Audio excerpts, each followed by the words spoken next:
Am I supposed to bark? Woo! Woo! Okay. All right, we're going to call this meeting to order.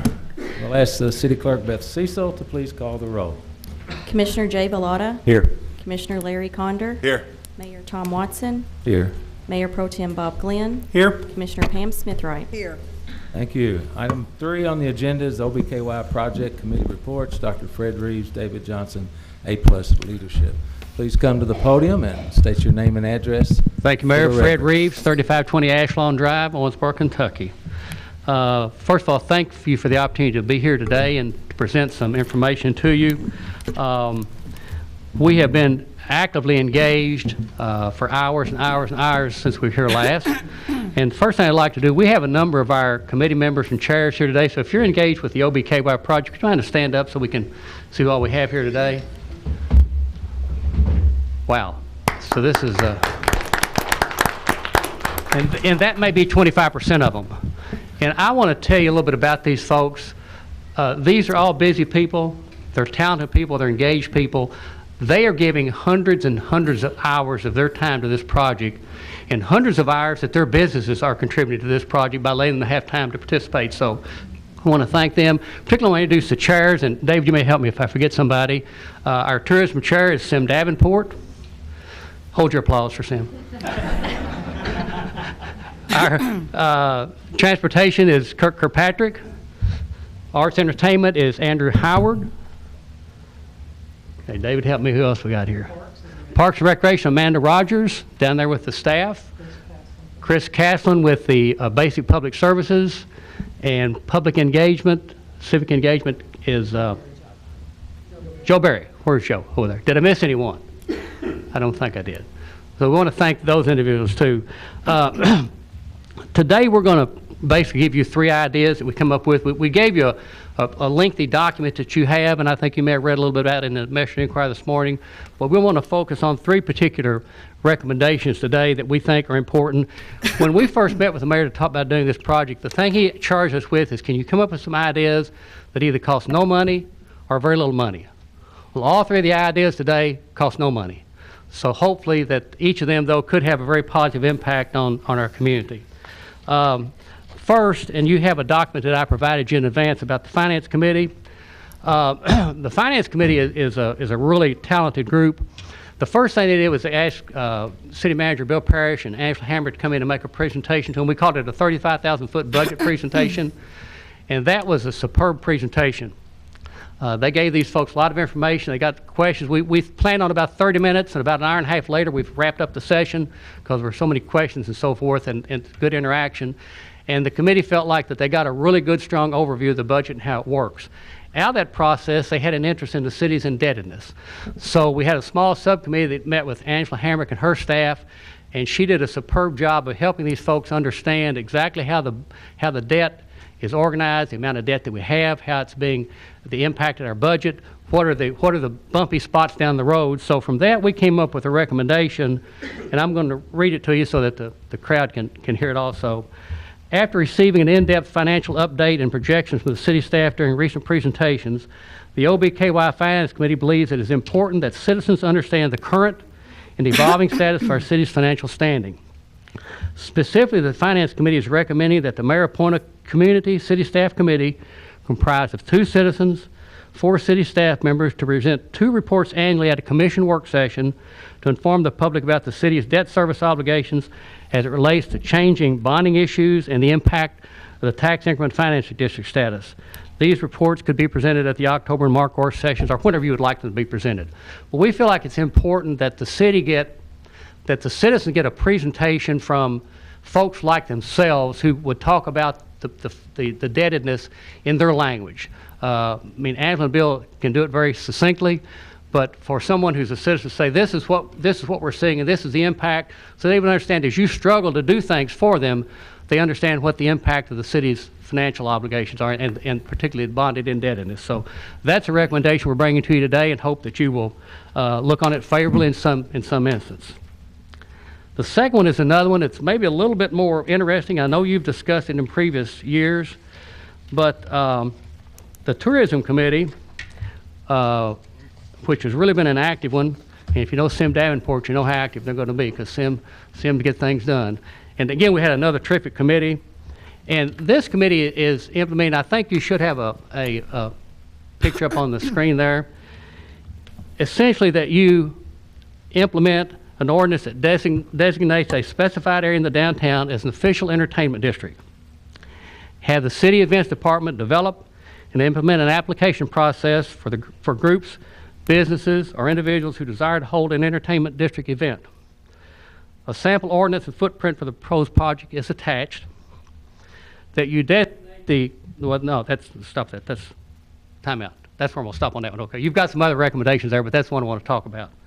Let me give you a brief overview of what an entertainment district. There's a lot of misunderstanding. It's not where you can go get a beer and walk all over town. Okay, an entertainment district designates a specific footprint in the downtown where somebody can apply to have an entertainment district event.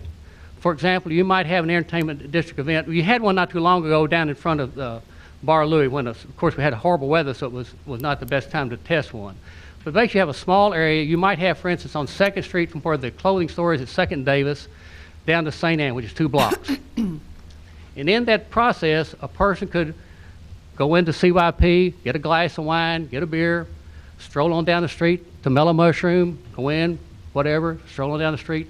But in that confined area, you could walk about, shop, do things, but you could also enjoy an adult beverage while you were there. It is a highly restricted process. The area is designated. There's all things you have to do to make sure that it is confined and contained. And I have with me Daniel Hewlett, who is with OZ Tyler. Daniel actually put this proposal together for you. Daniel, you want to make a couple of comments about the importance you think it is for particularly young folks in the community? Sure, why not? Thank you, Fred. As you said, my name is Daniel Hewlett. I'm with the OZ Tyler Distillery.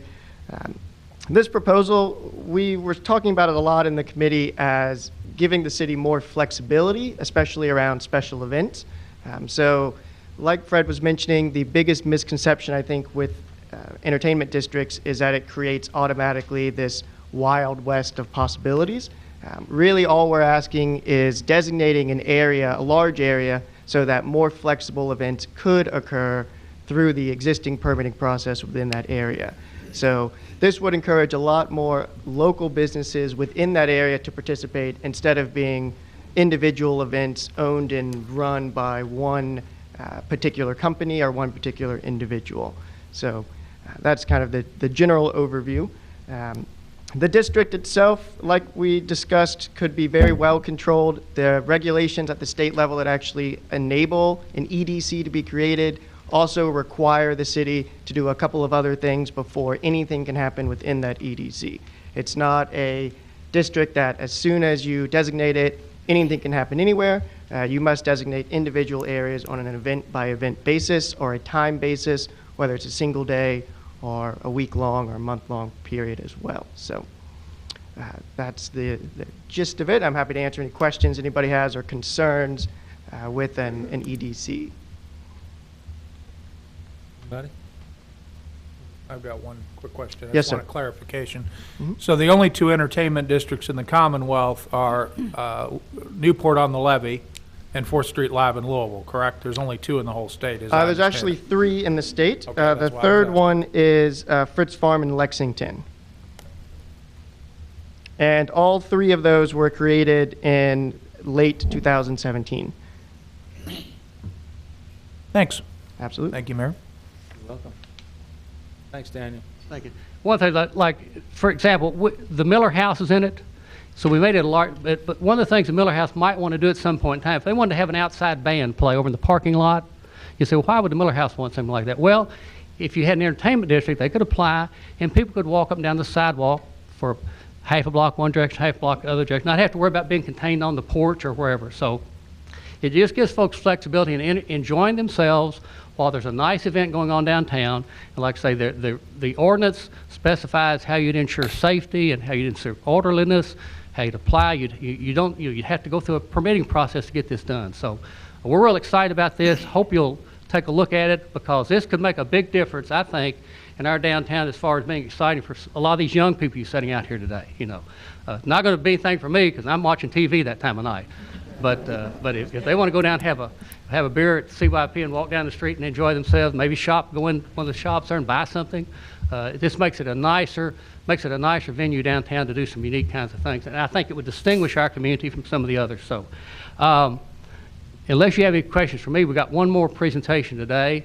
And you know it's going to be a fun one because the person going to present this is our good friend Kirk Kirkpatrick. He's going to talk about the Transportation Committee's recommendation. So Kirk?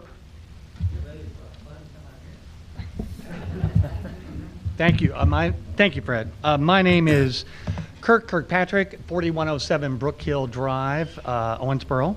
And I do want to thank the mayor and the commission for incorporating so many people in the entire OBKY process. Over 300 sets of fresh eyes looking at virtually everything in the city. Many have helped identify some great worthwhile projects, I believe, and many have uncovered significant savings and have identified efficiencies that were unrealized as well. And I found the exercise very rewarding. As is true with the other groups, we had an all-star committee. I mean, if you look at the people that were involved in this, and I guess Fred helped put this together, I mean, it really was a great group. We were charged with finding projects that would have significant impact for a small investment, and we found and implemented several projects. We had the wayfinding signs that have already been, I think that ball is starting to roll. Increased and better hospital signage, we addressed that. House Bill 33 passed, and that was one of our objectives, is to increase the bicycle safety law and make us a little bit more bicycle friendly. And a close relationship between the police department and the parks department too. So our team's goal was to identify how you can improve transportation while maintaining service and lowering or at least keeping it at the current cost. And the big elephant in the room, the big opportunity, of course, is our improvement of the bus service. The city budget includes $2.6 million to operate the bus system, and of that, almost $1 million comes directly from Owensboro's tax revenues, from Owensboro taxpayers.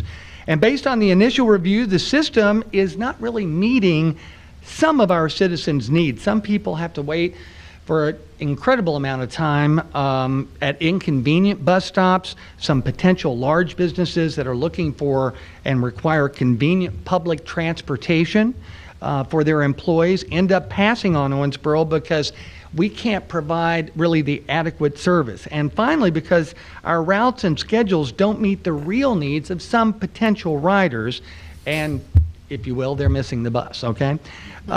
We're spending a lot of money on public transportation, and we're not saying the process is broken, but it certainly can be improved. Without talking a lot of specifics, let me introduce one of our members of our committee, Carrie Bailey, to give you an example. Carrie? She's not, oh, right here. Thanks. Hello, I'm Carrie Bailey, 4136 Stafford Court, Owensboro. I work at UniFirst Corporation. I'm the Human Resource Manager. We employ over 400 people on a 2-shift operation.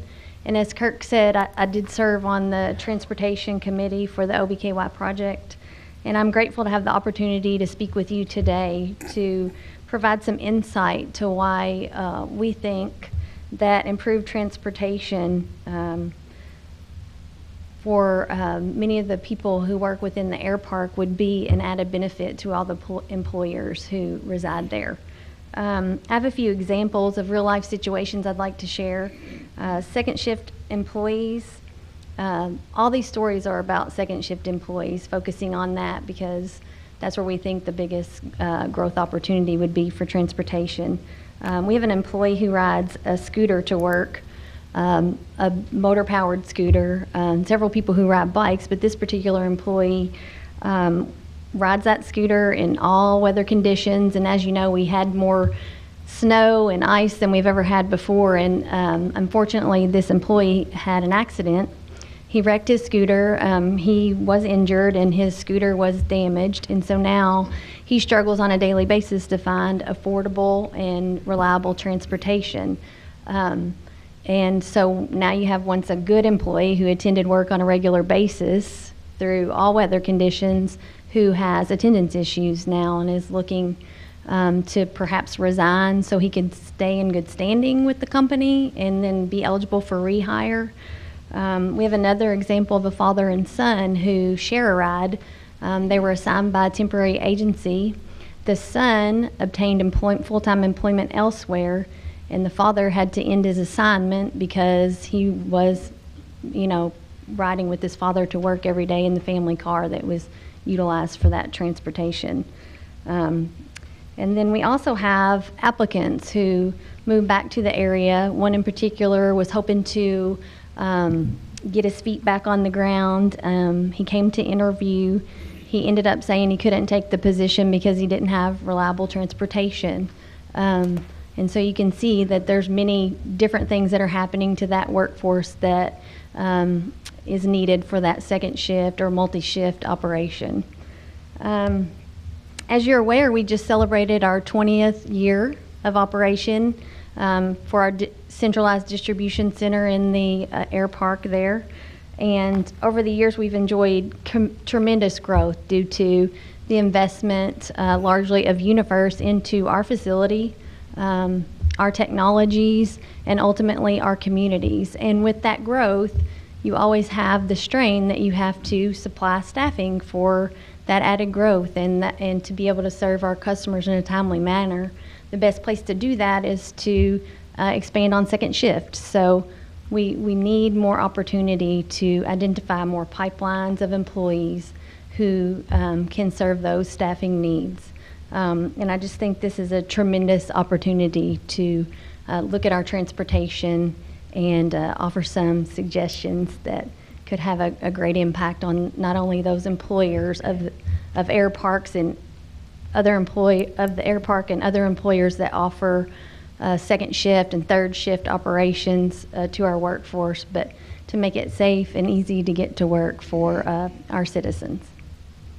Well, have you talked to any other the businesses in there? I have. We have a group of HR professionals and leaders that meet on just a few times a year, but I spoke with TTMA and Metalsa, and with their ever-growing needs, as you know, they're excited to know that we're evaluating transportation and that we have some solutions that we're excited to share today, and they support those, and they have just as many examples to share about issues with their employees. They have I think TTMA, they use a particular workforce group that often rides in cabs. You can see taxis lined up at the shift change, or they'll request first shift and can't get that because there's just not as many openings on first as there is on second. So those issues are across the board for those multi-shift operations. Would you say most of those folks out there have more than one shift? Yes, I would say the largest employers in that area definitely offer more than one shift. Anybody else? Commissioner Condon? Thank you, Mayor. Welcome.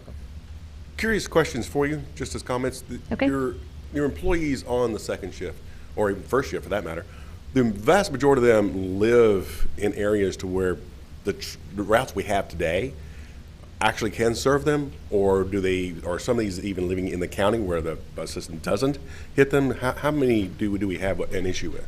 We have people that meet all those, the examples that you're asking about. However, we don't have any service that serves our second shift population. We work from 3:30 to midnight, and I believe the last pickup's at 6:30 for the bus.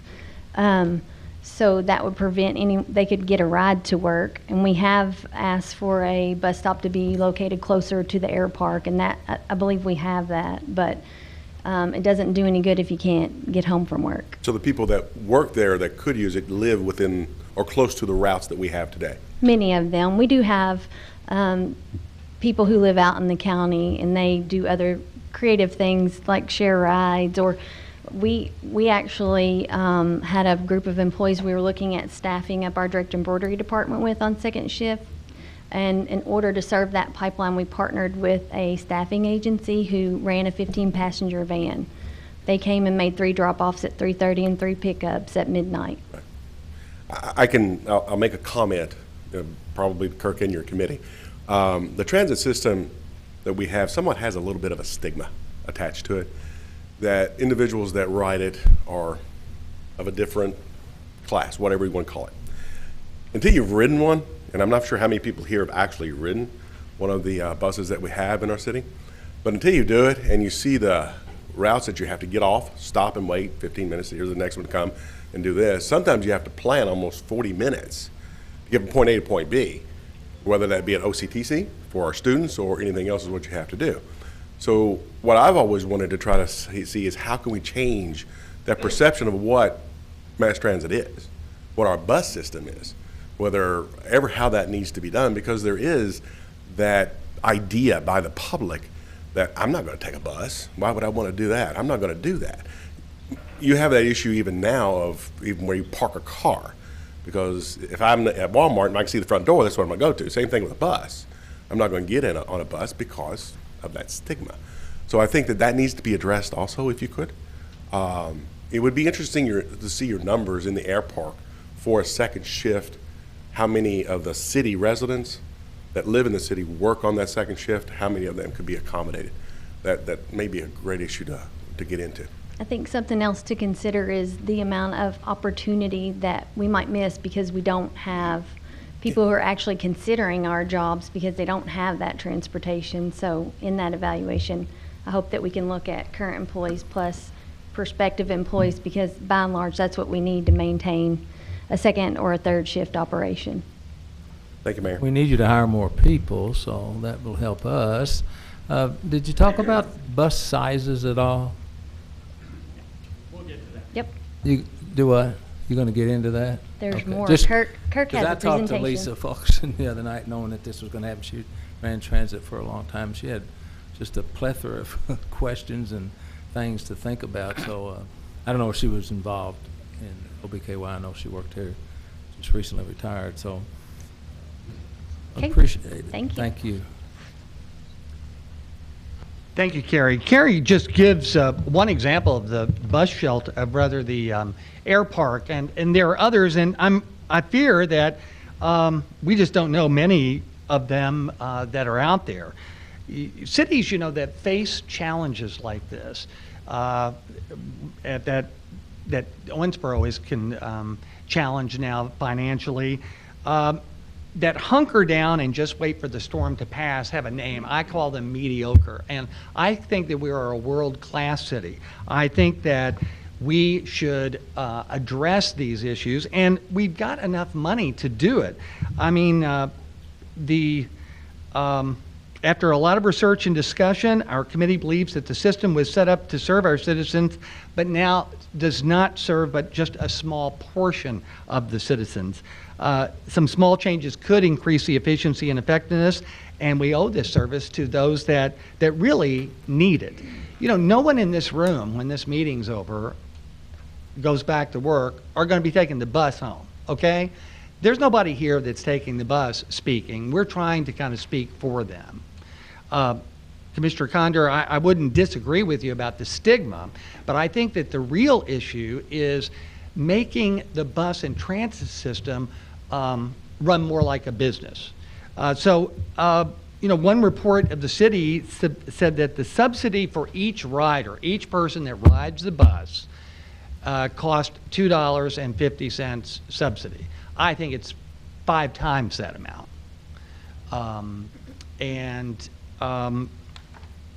So I think it could be much more efficient. Here are our recommendations. We ask that Mayor Watson appoint a committee made up of business representatives, members of the OTS management system, and several city officials.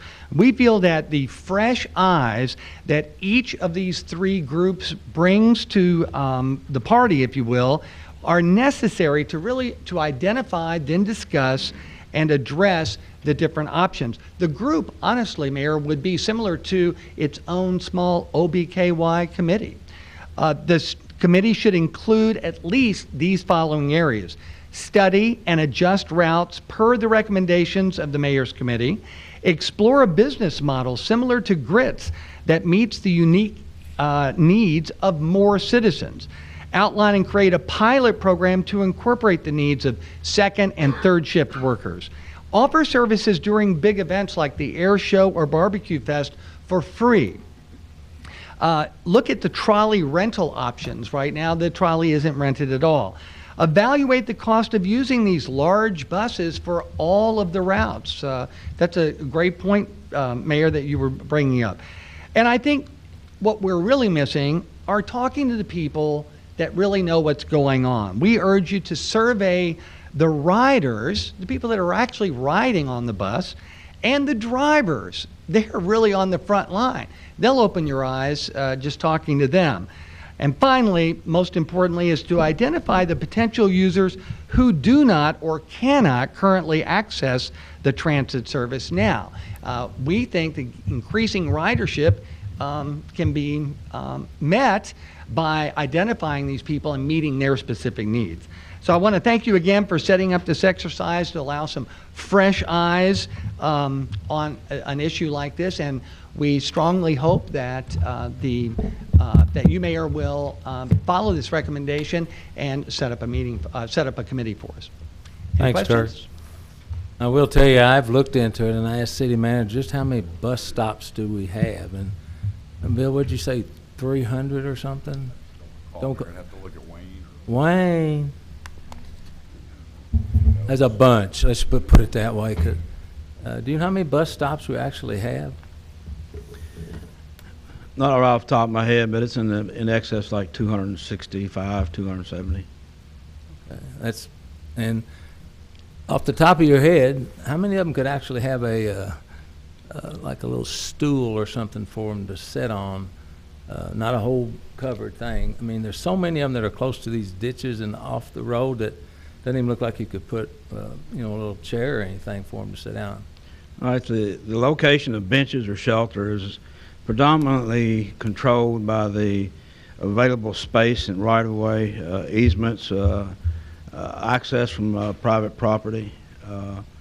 You know, there is a safety factor, a margin that you have to look into. You know, a lot of the right-of-way that the city has is from the, say, the rule of thumb is back of the sidewalk forward to the curb. And so that when you look at the available spacing in a lot of locations, and you're limited to maybe 3 or 4 feet between the sidewalk and the curb line. So you can imagine if you went in and put a bench or a seating area in that small vicinity, the proximity that it places patrons or children within the roadway. So, you know, safety is a primary concern, and then the actual location of where we can put it. You know, we welcome the businesses in general. You know, if you have a location that you would like to have a bus shelter or a bench or whatever, if you contact Public Works, and we'll be glad to look at it and say, all right, here's what we can do, and here's what requires a commitment from you all. Okay, And thanks. fair understanding that that has been the case. Somebody says, look, we need a bus stop here. There are people that have called and are near my house. But adding more bus stops doesn't make the system any more efficient, and in fact can probably slow it down.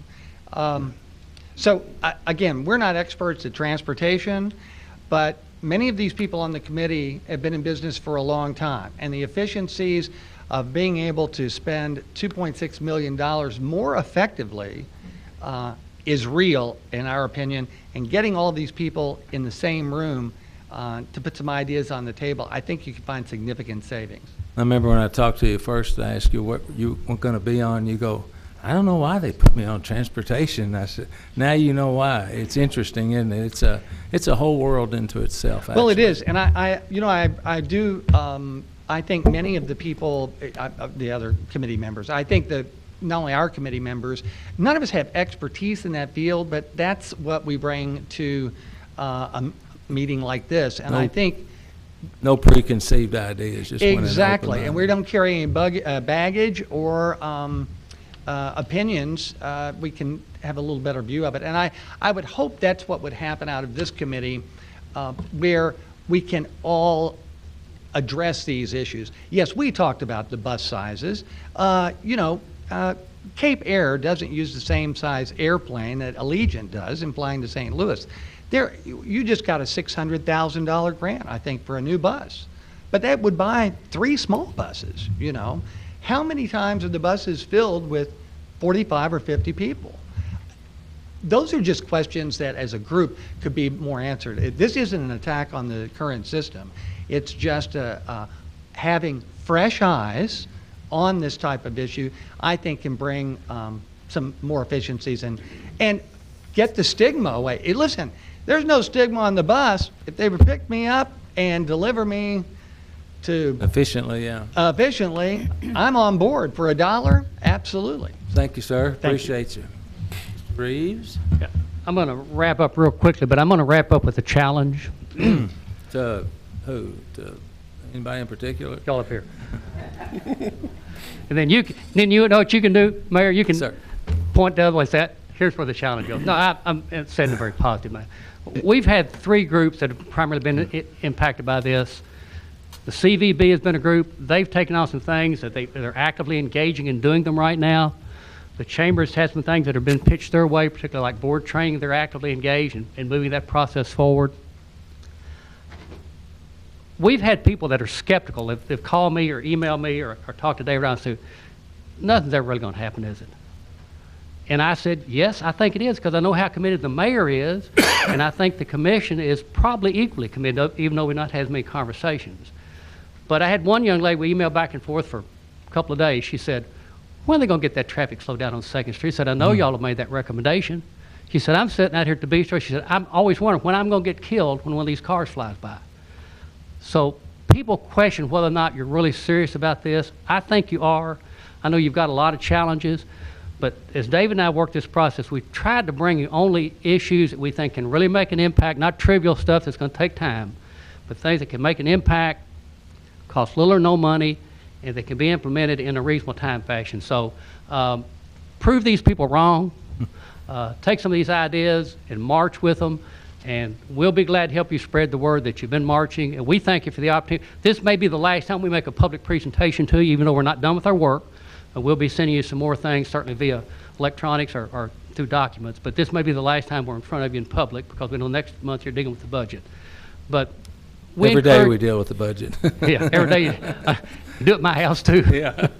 Well, I just can't thank you guys enough, really, seriously. When the thought process of kind of extending the We the People thought process to another realm, basically, instead of the people putting the program on, writing the questions, the whole idea was input from people that, that had an interest in what they were doing. And you go through the list of people that have served on this thing. It's impressive how much time they've given, and I can't thank you enough. I'm just humbled and overwhelmed at the amount of information that we've received. And our caveat at all of it is trying to be as progressive as we possibly can.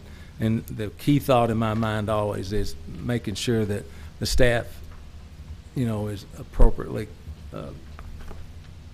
evolving into what they have to do every day, as we are short on personnel, but at the same time try and figure out a way to time manage a little time from the staff, because I don't think any of this stuff can happen without the help from our staff, and that'll be our biggest issue that we have to really work with. And one thing, these people here, any of these folks out here are be very willing to step up and actually do things. I can't tell you, and I could give you, but I don't know how many hours Steve Johnson put into looking at the marina issue. And finally we decided to say, it ain't gonna happen. So, but he probably put in 20, 30 hours of his own time doing that, and he's got a busy job. And these other folks out here did the same thing. So use us, use them. We're glad to help, and we know the staff is pressed. We understand that fully. When Mr. Parrish gave his budget presentation, it was very compelling that, you're down to the bone.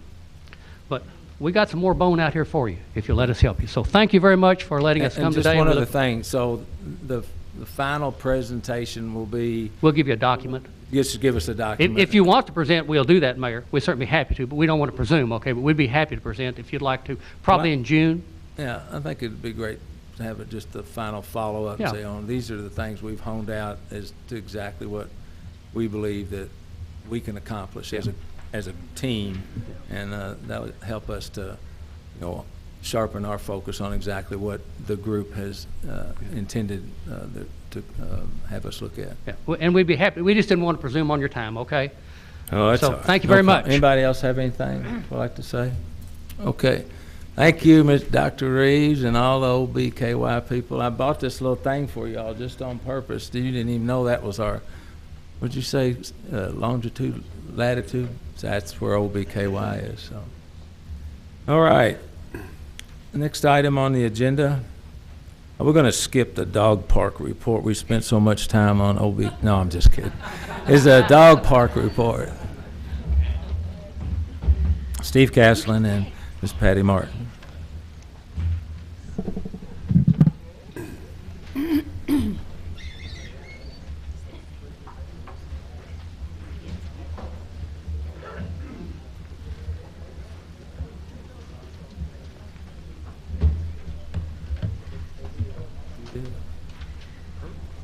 I mean, they're going to give us.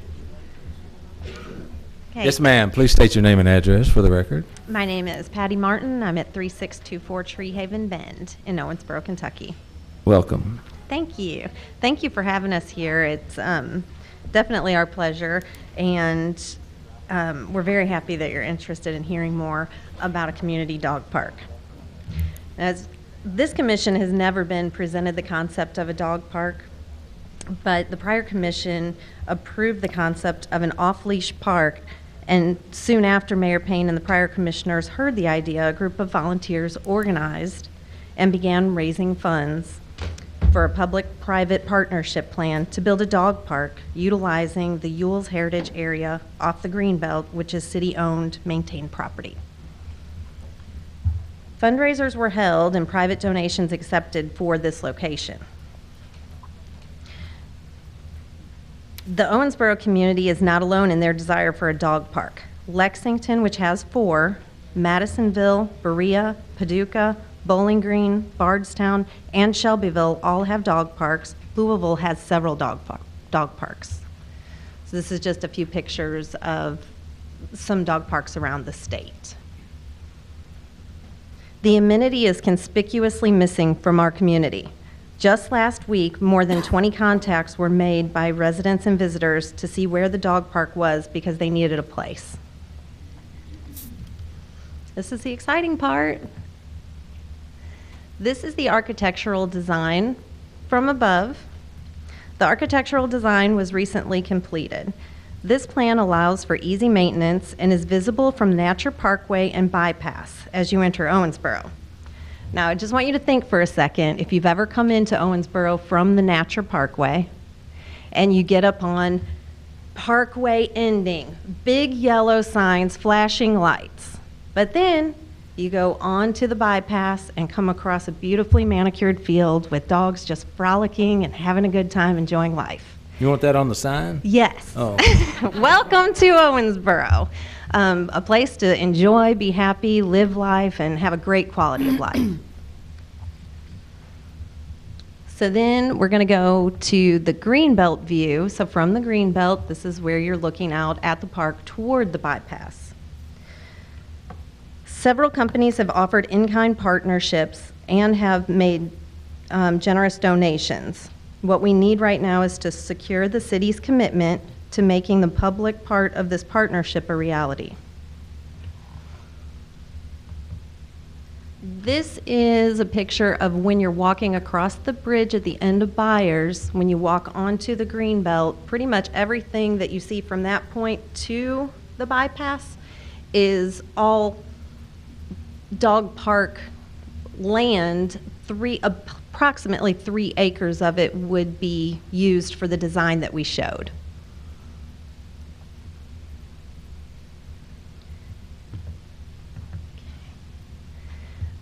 I'm going to read the request. We have 6 things that we need from the city. The first thing is written commitment of what the city is going to do so additional financial support and in-kind donations can be secured. Second is the allocation of city staff to assist and apply for grants for the dog park. We currently have 2 that we need help with, the Pet Safe grant for $25,000 and the Watershed project for $5,000.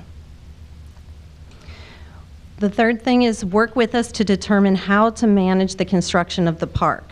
The city has identified and requested the integrity of the park look and feel like the rest of the parks in the city. We feel this is a better process managed by the city and not by us. 4, the land is already being maintained, but we request the dog park be maintained by Parks and Rec once completed. We need a vote to approve the use of Ewell's Heritage Area for a community dog park. And finally, we need OMU to be given direction from the city to begin the extension of water and power to the site as part of the original plan when the prior commission approved. That process will take no less than 90 days and will give time to secure the additional private funds and partners like Jago, Independence Bank, Lafarge, UniFirst, and more. So that's pretty much my presentation, and I know there's a lot of questions that you probably have. Do we have questions from Commissioner Smith-Wright? Yes. Have you checked with OMU to see if their offer is still available?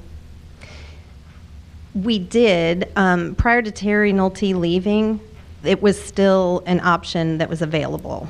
So that was as of February. Okay.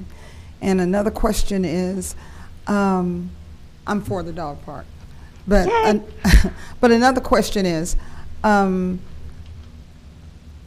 people who use the dog park should have responsibility.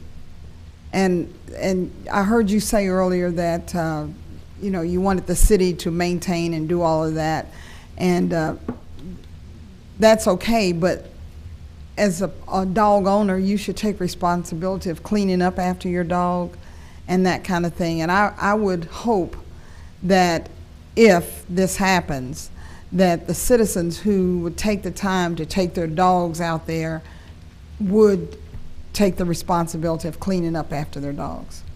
Yes, and that's an issue in a lot of cities that fortunately we have the experience of having other cities that have done this. We're not really inventing anything. So policies and procedures around that sort of thing are stated on signs, obviously, but we're not against any kind of commitment or agreement that pet owners would have to follow certain rules to use the park. Okay. Thank you. Thank you, Mayor. You're welcome. Anybody else? Commissioner Glenn. Yes. So 2 questions I've got are, other cities have this, and I heard a lot of young people, they would seem to be the biggest voice when I would go out in the community, saying we don't have a dog park because they thought that it would really enhance our quality of life, particularly for people who have dog owners, but it would actually be an attraction for some people as they're deciding whether to come here. Let's say a surgeon at the hospital comes here with his family and they're dog lovers, and we don't have a dog park. That might not be the be-all, the end-all. It could be a quality of life issue. Do you agree with that? Oh, absolutely. And I think it's very interesting that here we have these millennials that are moving here and buying these smaller starter homes with these little bitty yards, and they're getting the big Labradoodles. And then they're like, oh, I'll just take them out to the dog park. Oh, there's no dog park. They just want a place to be free, to let their dogs. And there's a special kind of community that comes around dog parks, even if you don't have a dog, which is funny that you would think that I didn't have a dog at one time. But I would take my little boy when I lived in Franklin and take him in the stroller out every day when I was on maternity leave, and where we would go was the dog park, and we'd look at the little dogs, and then we would go back. So there's a real community feel, and you get to see people that might not have dogs, that it's just a calming, soothing experience to go to a park and visit with people that you might not normally be encouraged to do. Well, I can honestly say the number of doors I've knocked on over the last 6 years, it appears everyone in Owensboro wants a dog. Because I agree that the dog greets me before the person does. But that one serious question I have is safety. And that is, you know, is it possible with these designs, I admit a bit of ignorance here, is it possible for two dogs to get into a fight? Could you have some kind of issue where all of a sudden you need to contact the police or animal control or just somebody to help you because there's been an injury or a bite or something like that? Is that part of the equation? Yes, it is, and we actually have somebody who had that experience not in a dog park, but on the streets of Owensboro, and that could happen. There are ways to address it, and when it did happen, unfortunately, our city really wasn't prepared, not you all city, but everybody involved wasn't really prepared to handle the situation of one dog attacking another dog, and it was a very uncomfortable situation, and of course the pet owner and parent was panicked and very upset. And I think that having a dog park and having more of a dog-friendly city would help address some of those concerns. If you've got an aggressive dog, likely you're not bringing them to the dog park. Yeah, I have a dog, and I can tell you she is not socially maladapted enough to be at the dog park yet. Well, I appreciate all your efforts, and I fully support it if we can work out the dollars and cents, because I think it's an amenity the city would greatly benefit from. And I Thank you very appreciate much, you and your Commissioner. committee's work. Thank you. So these dogs are unleashed at the park, is that correct? Yes. Have you watched Judge Judy and see all those people with those dog problems? Go ahead, Commissioner Conter. If we could back up and do a little bit of a history on this, you had referenced the previous commission of evaluating the dog park, and a deal, I assume is what you're referring to, was either verbal or whatever the case may be. Do you know what that deal was, and where are you today in the fundraising aspects and everything else? Do you have that information to be able to share? From what I understand, I requested some minutes to find out exactly what happened when we had the prior vote because I was not involved at that time. However, what it looks like is the commissioners agreed to set aside Heritage Park area for the dog park and to allow a group of volunteers to fundraise, and at a certain point when they raised enough funds to start the dog park, that that would be started in that area, and that all of our planning as far as cost should be pretty much focused on that area, which is why we have chosen that area. So the total amount of dollar amounts, was it ever talked about at that time of what was your fundraising efforts going to meet? What was your goal? The goal originally was $145,000, and we were at 76,000 and some other odd amount, along with an additional 30,000 that OMU was agreeing to get the water board under that creek and to the site. So we figured that was about 100. In addition to that, we have about 48,000 right now that is commitment in verbal only, saying, okay, give me something in writing saying that this is going to happen and I'll be able to do that. We have a list that was compiled by Axiom to tell us exactly how much the value would be for certain things, like a mound, like a dirt mound, is $5,000. Okay, well, we have contractors that have said, okay, I'll do a dirt mound, and so that value is $5,000. So we're at about 148,000 in our efforts, but about 48,000 of that, we need something in commitment. Like, we need the chicken before the egg or the egg before the chicken. You know, they want some kind of commitment, you want some kind of commitment, and we're just stuck.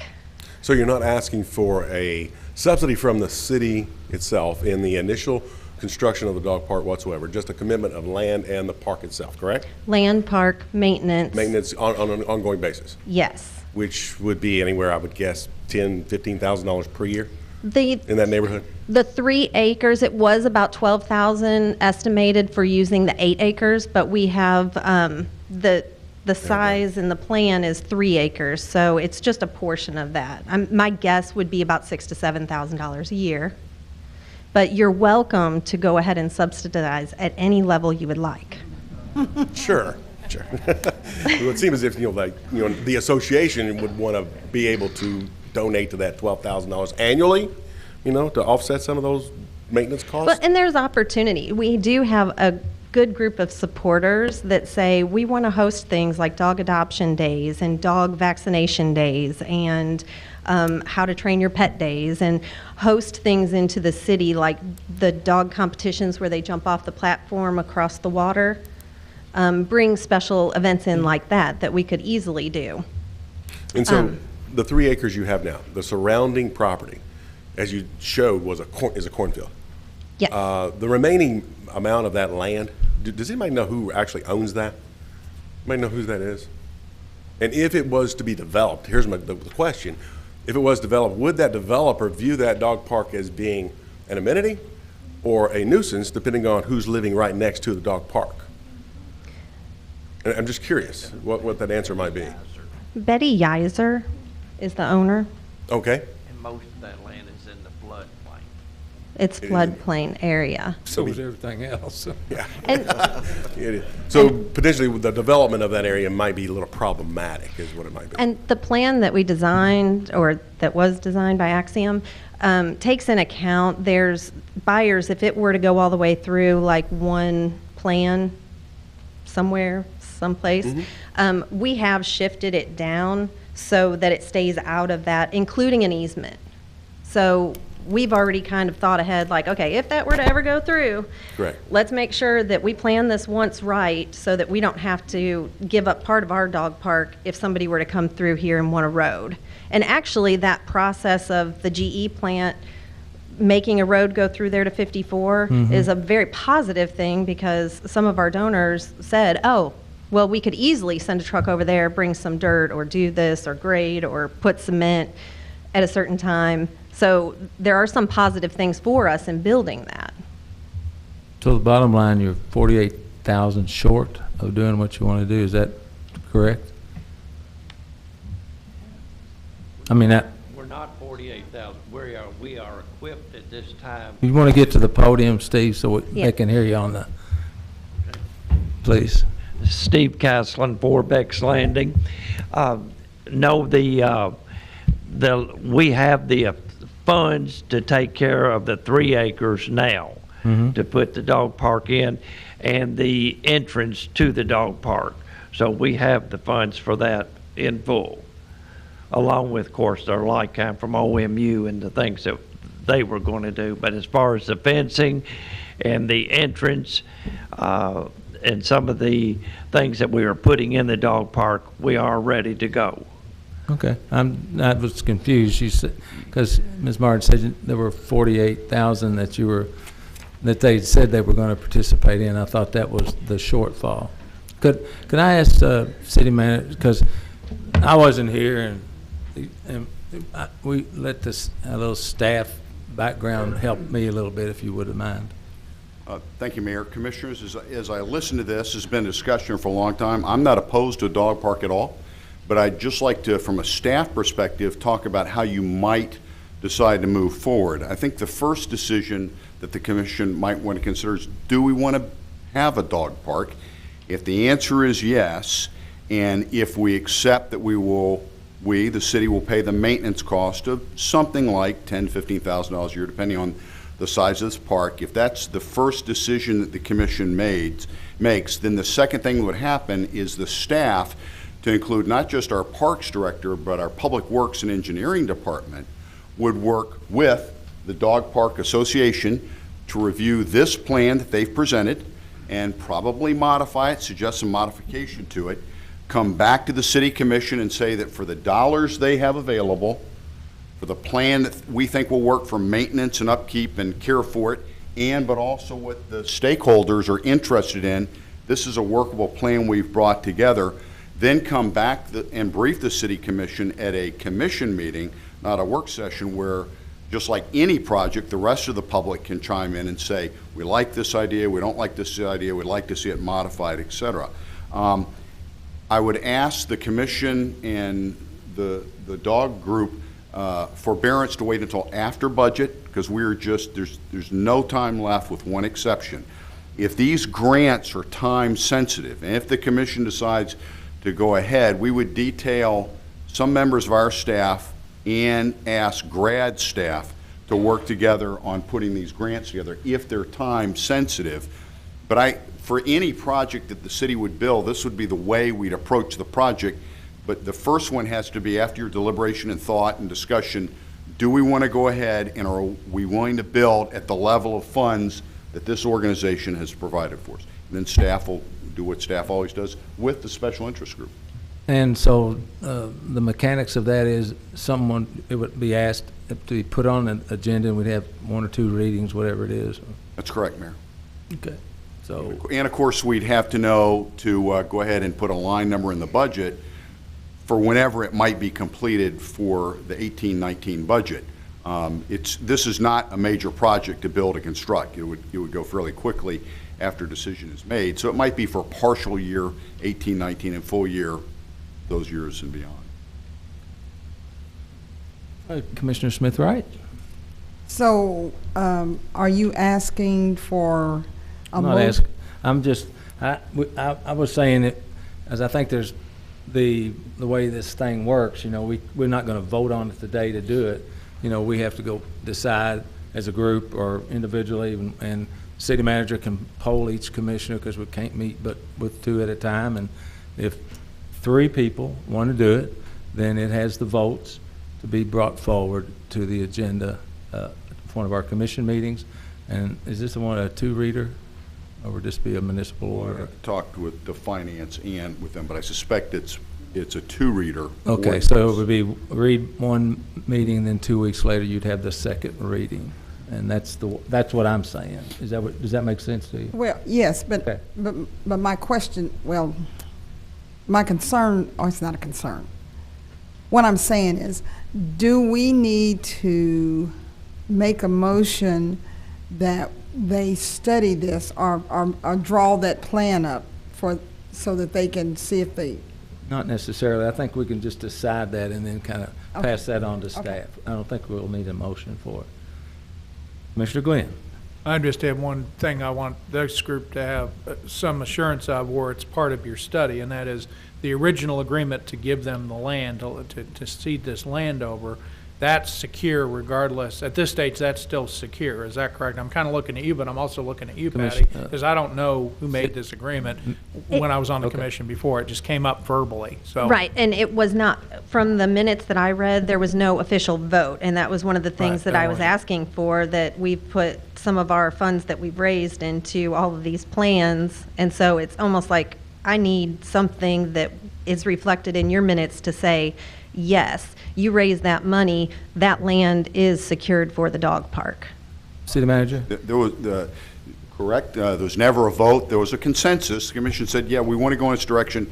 If you raise the money, we'd be committed to it. Of course, there was no official action taken. That commission is no longer seated.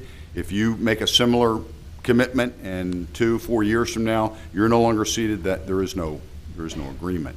But that's why I think the first decision that we would ask of the commission is, you know, if you want to proceed, and then after budget, I would ask your forbearance, then we would do the staff work necessary to make this happen or not happen.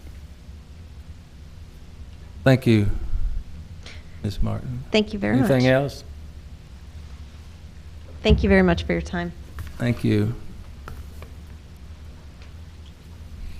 That was interesting. Okay, item number 5 on the agenda is the projects list. City Manager Bill Parrish, please. Mayor, as always, we have the city project list in your packet. We're prepared to brief those by exception, but I had not planned to brief each one individually. If you have questions or comments, we'll be glad to respond. Progress on the, whatever you call it, the new parking garage. How we on task for that? Yes, Mayor, if you don't mind, I'd ask Public Works and Engineering to speak to that. They're a little behind because of the wet weather, but they can speak to that. Okie dokie, we'll let everything settle. Thank you all for coming. Thank you. Thank you.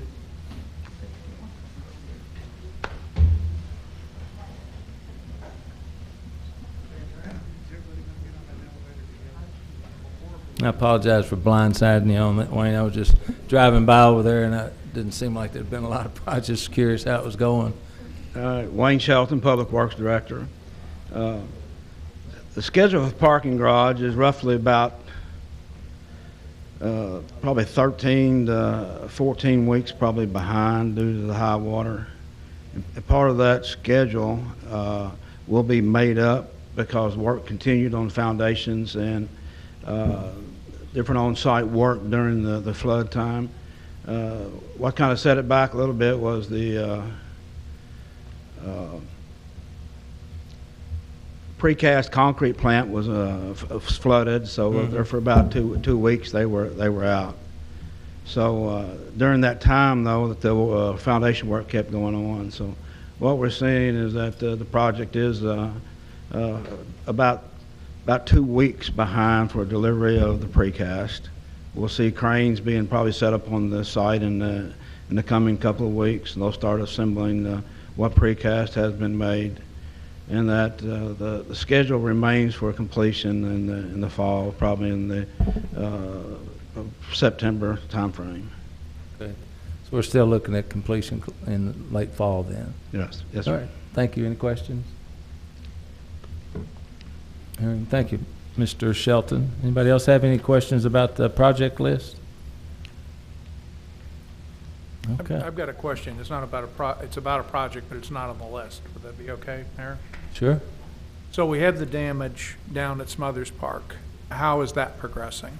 The sinkhole has been repaired, Mayor and Commissioners. The rest of the park has been cleaned up. The Wayne intends to polish the granite surfaces, but not today, while there's a potential still of bad weather. There were several pavers that lifted up. The pavers are on a concrete base with sand in between. Water gets in and washes some of the sand out. There are pavers that have been replaced down on the west end. They're looking at all the pavers in the park to see if there are any toe trippers that you might find throughout the park. The fountains are able to work, but we're testing the program. But I think the park is essentially back to where it needs to be, with the proviso that early May, you can expect to see a thorough cleaning and polishing, spring cleaning, once the weather really breaks. Will that necessitate closing the park for any extended period of time? No, Commissioner. And then the last thing, that water feature that really we can't get working until June when the river level goes down, is that didn't sustain any additional damage? As far as we know, no additional damage, Mayor and Commissioners. That you're right. Every year when pool goes down, and it's different every year, but when pool goes down, they'll literally get in there with shovels and scoop out all the silt.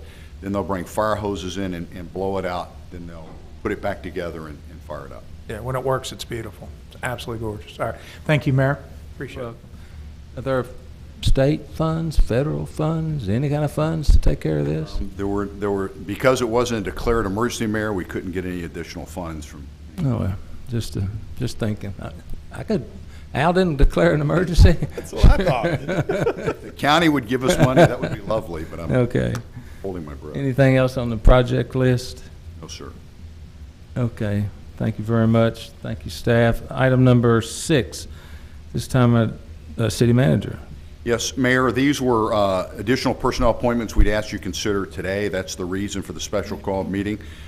Stephen Weckenheiser, regular full-time non-civil service appointment as a police lieutenant effective April 3rd, and Jason Winkler, also police lieutenant, April the 3rd. Vicki Turner, regular full-time non-civil service appointment, imaging specialist, effective April 10th. I'll make a motion to approve those Second. appointments. We have a second. Any discussion? Hearing none. All in favor indicate by saying aye. Aye. All opposed? Motion carries. Thank you. This item next item is item, pardon me, Commissioner Smith-Wright? Before we go into closed session, I wanted to just say something. Oh, sure. If that's Help okay. yourself. I just wanted to recognize Lieutenant Powell back there and congratulate him. Oh, that's a star, isn't it? Hey. On his FBI training. Owensboro is just, our police department is second to none, and I apologize. We should have done that when we had the crowd here, shouldn't we? I will. I saw him sneaking in there, but I didn't know what he was doing over there. So, well, that's great. Okay, anything else? No, I'm sorry. Okay, good. Thank you. All right, item number 7 is consider a closed session under KRS 61.810(1)B to discuss the acquisition or sale of property under KRS 61.8010(1)C, to discuss proposed or pending litigation. I will make a motion to approve. Could I have a second, please? Second. Any discussion? Hearing none, all in favor indicate by saying aye. Aye. All opposed, motion carries. This time, we need we don't anticipate any action after the closed session. Austin. Okay. Let's get going. Thank you all.